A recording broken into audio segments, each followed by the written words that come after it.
Hi, today I'm joined by professional fire risk assessor Andy Leather, and we're going to be looking at flammable materials in relation to fire risk assessments or FRAs within churches. So Andy, can you tell me a little bit more about this and what we need to look out for? Sure, the key to it all is the fire triangle. There are three sides to the fire triangle: heat, fuel and oxygen. What we must do is ensure that is always managed. And within this church, Andy, what specific flammable materials have you found?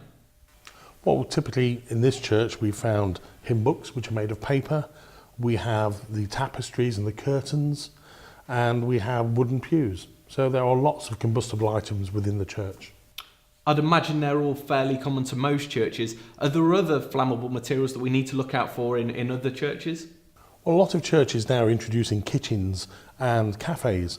Well, of course, if you look at the fire triangle, that introduces a source of ignition and combustible items.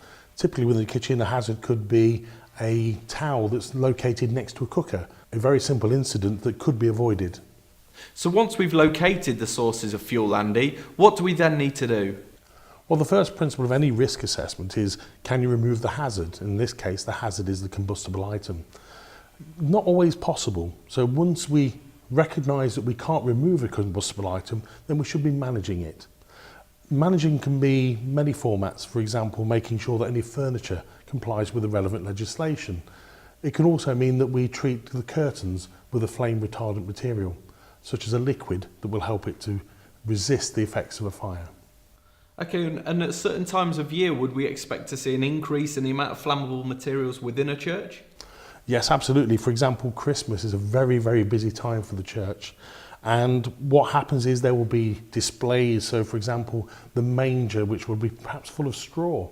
All these things should be managed. And then, of course, there's the Christingle service where people are walking around with candles. Nothing wrong with that at all, as long as it's all managed. That's excellent, Andy. Thank you.